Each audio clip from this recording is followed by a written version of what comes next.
I was 62 years old when my son-in-law tried to murder me for $18 million. The morning it happened, I was driving my new Tesla Model X down a winding mountain road outside Aspen, Colorado.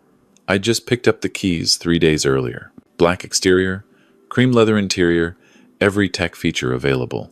A retirement gift to myself after selling my software consulting firm to a Boston venture capital group. $18 million in cash, another $2 million in earnest payments over 3 years. The road curved sharply to the right. I pressed the brake pedal. Nothing happened. I pressed harder.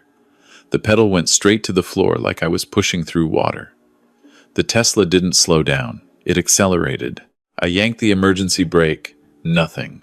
The car flew around the curve at 60 miles per hour. Pine trees blurred past my window. I could see the guardrail coming up fast, and beyond it, a 200-foot drop into a rocky canyon. I don't remember the impact. I remember the sound of metal tearing, glass exploding, and then the sensation of falling. The airbags deployed, slamming into my chest and face.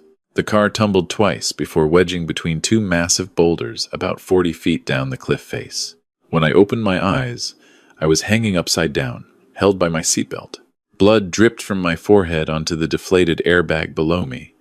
My left arm was broken. I could feel the bone grinding when I tried to move it, but I was alive. I heard voices above me, footsteps crunching on gravel. "Oh my God, is someone down there?" A woman's voice. "I'm calling 911, a man. Then another voice, closer. "Sir, can you hear me? I'm a paramedic. I'm coming down to you." His name was Marcus Torres. He'd been driving behind me with his wife when he saw me go through the guardrail. He rappelled down using rope from his truck and stayed with me until the rescue team arrived. While we waited, shivering in the November cold, he asked me questions to keep me conscious. "What's your name? Where are you from? Do you have family nearby?" I told him my daughter Jessica and her husband Brendan were staying with me at my cabin in Snowmass Village. We were supposed to go skiing that afternoon. It was a celebration. I'd sold my company. I was finally retired.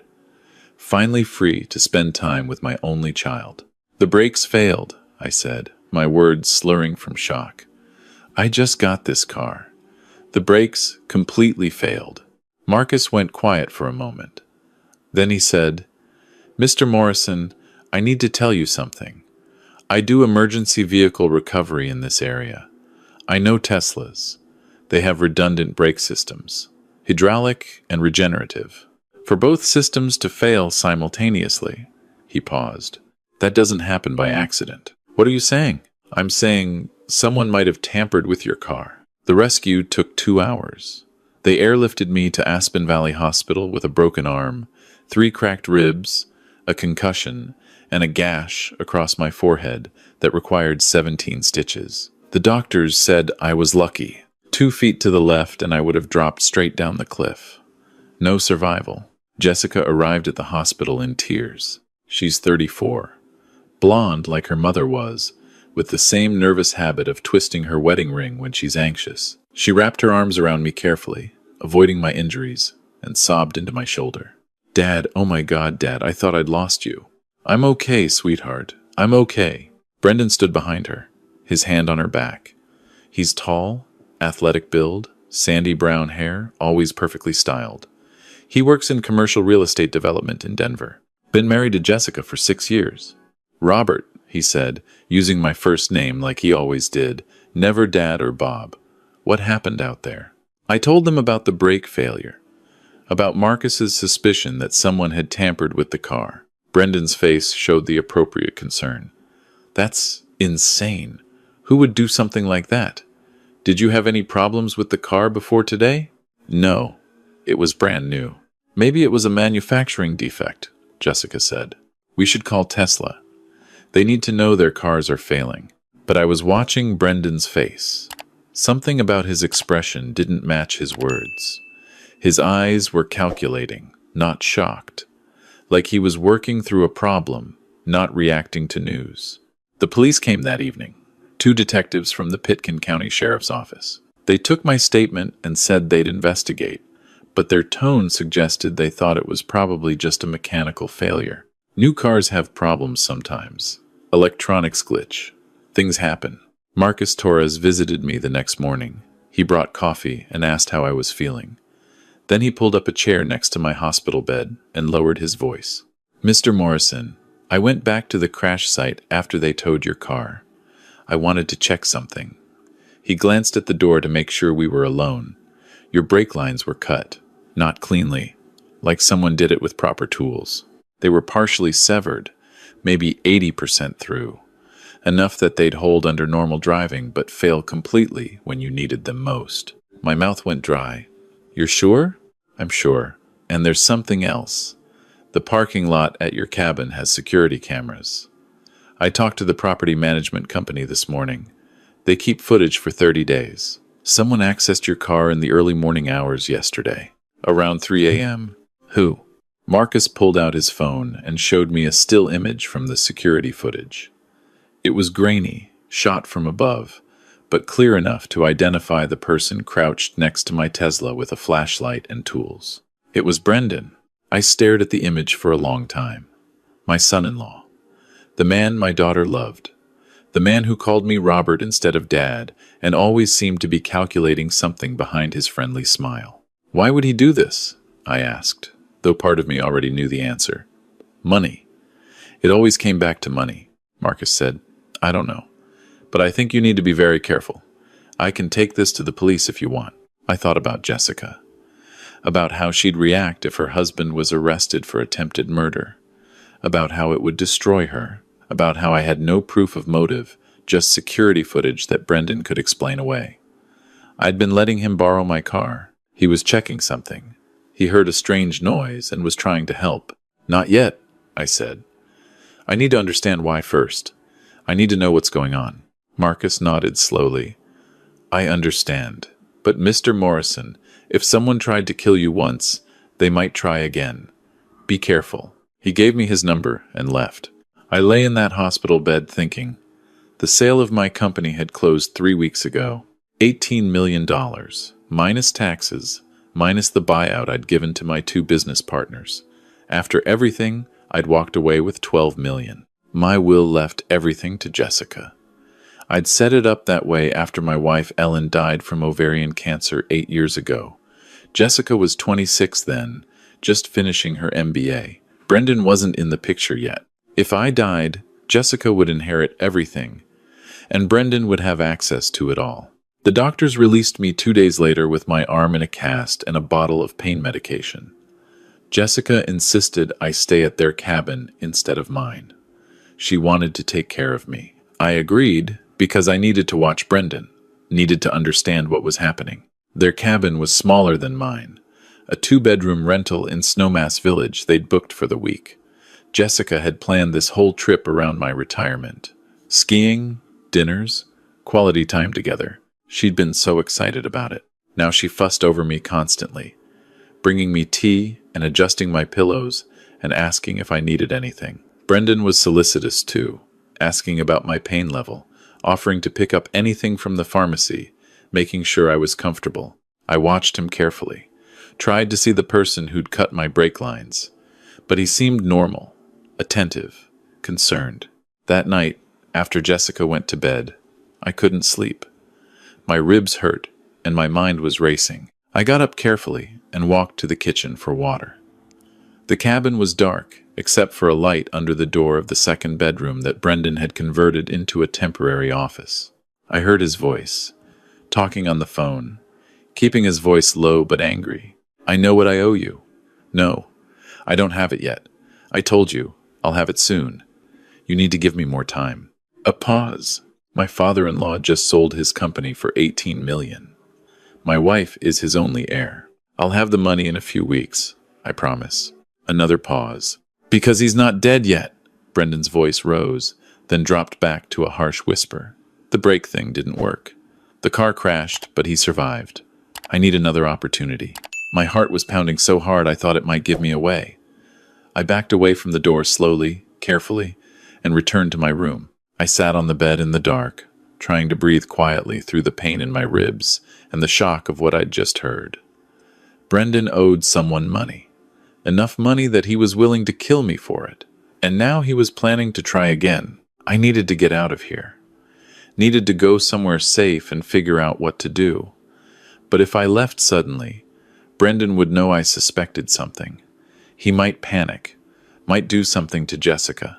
No, I needed to stay. Needed to pretend nothing was wrong while I figured out how to protect my daughter and stop him. The next morning, I told Jessica I wanted to go back to my own cabin. She protested, but I insisted. I needed my space, my things. I'd be fine. She finally agreed, making me promise to call if I needed anything. Brendan drove me back to my cabin in Jessica's car. On the way, he asked about my plans for the money from the sale. Well, I said carefully, most of it's going into investments. Conservative stuff. Bonds, dividends, stocks. I want to make sure Jessica is taken care of if anything happens to me. That's smart, Brendan said. Have you thought about estate planning? With that much money, you need to be really careful about taxes and all that. I have a lawyer handling it. Who? The question was too quick. Too interested. Edward Chen in Denver. Friend from college. That was a lie. My lawyer was actually Susan Martinez in Boulder. But I wanted to see what Brendan would do with false information. He nodded. Good. Good to have a professional handling it. We drove in silence for a while.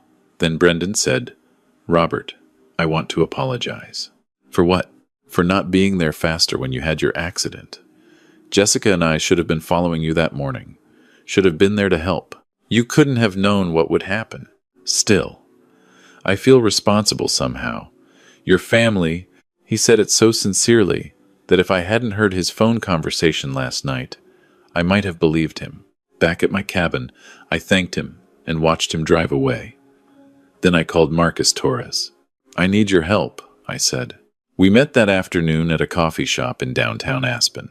Marcus brought a friend, a detective named Sarah Coleman, who worked financial crimes in Denver. She was off duty, but Marcus had told her about my situation, and she'd agreed to help unofficially. I told them everything. The phone conversation I'd overheard, my suspicion that Brendan was in serious financial trouble, the fact that Jessica would inherit everything if I died. Sarah pulled out a tablet and started making notes.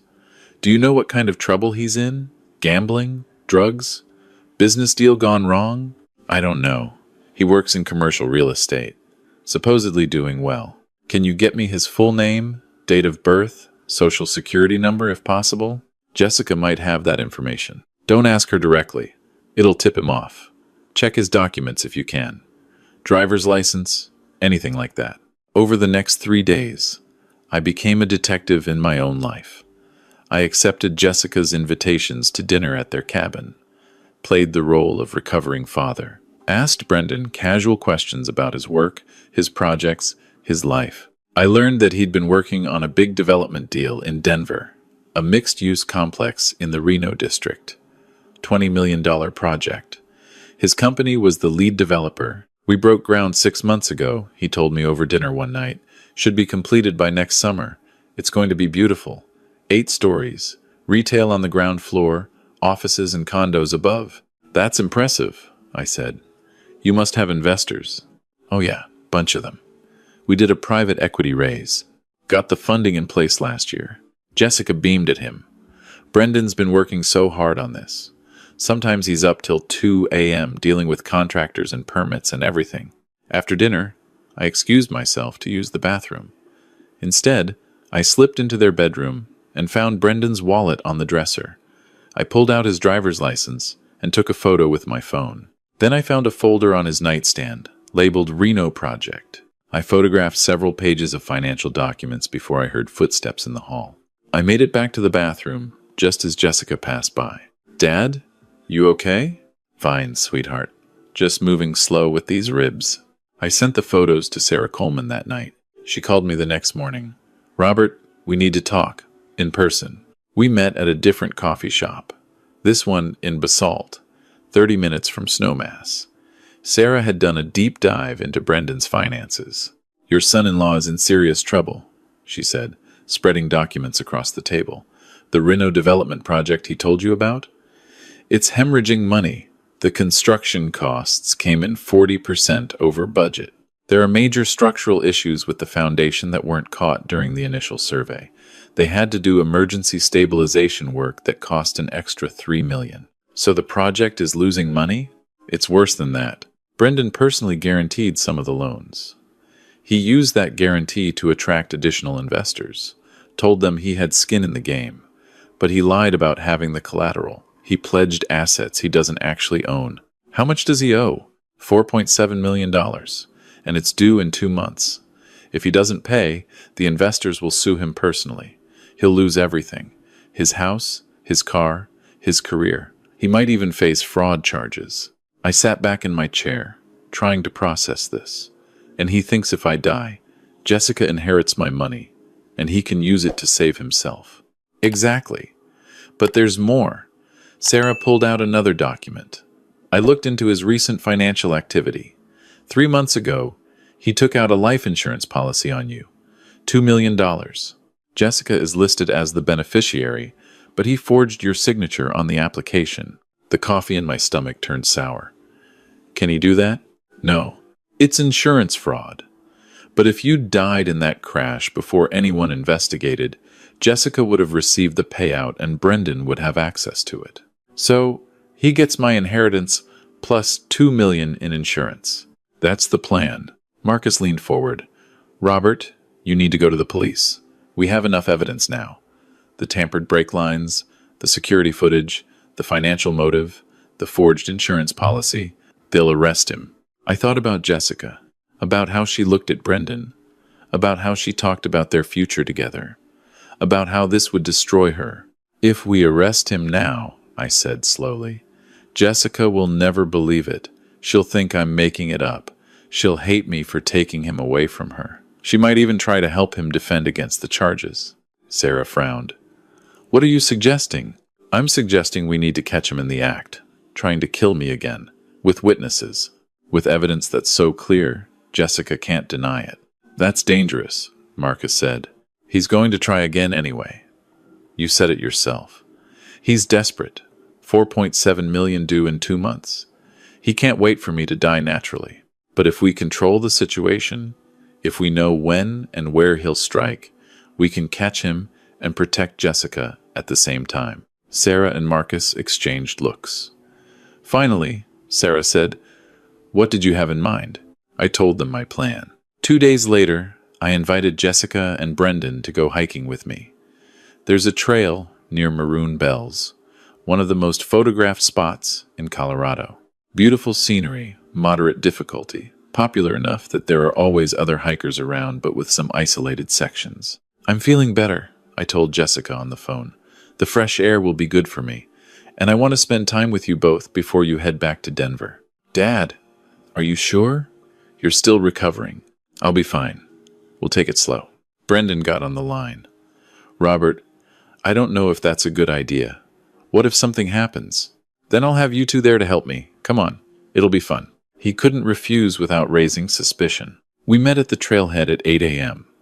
It was early November, cold but clear.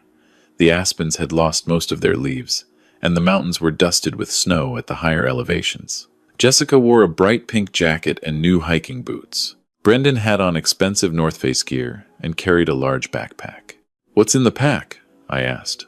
Water, snacks, first aid kit. You know, safety stuff. We started up the trail. I made sure to walk ahead, setting a slow pace. Behind me, I could hear Jessica chatting about the scenery. Brendan was quiet. Marcus and Sarah were already on the trail, positioned at strategic points.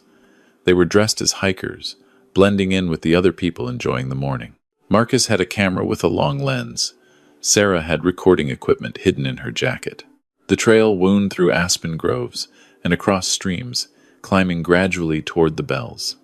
After about 45 minutes, we reached a section that crossed a narrow ridge with steep drops on both sides. The trail was wide enough to be safe, but if someone fell, they'd tumble 100 feet down loose scree. This was the spot we'd chosen. I stopped to catch my breath, making a show of being tired. Let me rest a minute. Jessica came up beside me. Dad, maybe we should head back. You're pushing yourself too hard. No, I'm fine. Just need a moment. Brendan stood a few feet behind us, his hand on his backpack strap. I could see him looking around, checking for other hikers. There was an older couple about 200 yards ahead, and a young family with kids about 300 yards behind us. For the moment, this section of trail was relatively isolated. "Jessica," I said, "can you run ahead and ask that couple if they have any extra water? I forgot to bring enough." "Dad, we have water." "I know, but I'm really thirsty. Please?" She sighed but smiled. "Okay, be right back." She jogged up the trail toward the couple. I watched her go, making sure she was far enough away. Then I turned slightly so my back was to the steep drop-off. Brendan moved closer. His hand slipped into his backpack. "Beautiful view, isn't it?" I said. "Yeah, really beautiful." "Brendan, I've been thinking about what you said, about estate planning." "Oh yeah? I've decided to change my will. I'm going to set up a trust for Jessica. That way, if anything happens to me, the money is protected. She'll get it in installments over 10 years. Nobody can touch it, not even her husband." Brendan's face went very still. "Why would you do that?" "Because I want to make sure she's taken care of. Make sure the right people have access to it. I'm her husband. I'm the right people. Are you?" His expression changed. The friendly mask dropped, and I saw something cold underneath. "What's that supposed to mean?" "It means I know about the Reno project. I know about the 4.7 million you owe. I know about the insurance policy you forged. And I know you cut my brake lines." For a moment, he didn't move. Then his hand came out of his backpack, holding a small revolver. "You couldn't just die quietly, could you?" he said. "No. Jessica's going to be devastated. Her father, shot by a random crazy person on a hiking trail. Happens sometimes. Wrong place, wrong time. She'll figure it out eventually." "No, she won't. Because I love her. I'll comfort her, help her through her grief. And eventually, when enough time has passed, I'll suggest that maybe we should contest that trust arrangement you just told me about. We'll break it. Get the money. Save my project. And she'll never know." He raised the gun. Two things happened simultaneously. Marcus stepped out from behind a boulder 20 feet to our right, camera raised, getting everything on video. And Sarah appeared from a cluster of trees to our left, her own weapon drawn. "Federal agent, drop the gun." That was a lie. Sarah wasn't federal, but it worked. Brendan's head whipped toward her voice. He started to turn the gun in her direction. I dove to the side as Brendan fired. The shot went wild, echoing across the valley. Sarah fired back, hitting Brendan in the shoulder. He dropped the gun and fell to his knees, screaming. Marcus ran forward and kicked the gun away. Other hikers were shouting, running toward us. Someone was calling 911. Jessica came sprinting back down the trail. "Dad! Dad! What happened?" I caught her as she reached me, holding her while she stared at Brendan on the ground, bleeding, with Marcus holding him down. "He tried to kill me, sweetheart. He's been trying to kill me." No, that's not. "Brendan?" She looked at him, desperate for him to deny it, to explain, to make it make sense. But he just looked at her with something like regret and said, "I'm sorry, Jess. I'm so sorry. I needed the money. I didn't have a choice." She collapsed against me, sobbing. The police arrived within 20 minutes. Real police this time, not just Sarah pretending. They arrested Brendan for attempted murder, conspiracy to commit murder, insurance fraud, and half a dozen other charges. The district attorney would add more later. Marcus's video showed everything. Brendan pulling the gun, Brendan confessing, Brendan firing at me. Combined with the evidence Sarah had gathered about the brake lines and the financial motive, it was an airtight case. Brendan's lawyer tried to make a deal, but the DA wasn't interested. The trial lasted 3 weeks. I testified. Jessica testified, though she could barely look at Brendan during the proceedings. Marcus and Sarah both testified. The jury convicted him on all counts. The judge sentenced him to 25 years in federal prison. The civil cases came after. The insurance company sued Brendan's estate for fraud. The Reno project investors sued him for misrepresentation. Jessica filed for divorce and annulment. By the time all the legal dust settled, Brendan had nothing left except a prison cell and a mountain of debt. Jessica took it hard. She moved back to her apartment in Denver, refusing my offers to stay with me in Aspen. She needed space, needed to process what had happened, needed to rebuild her life.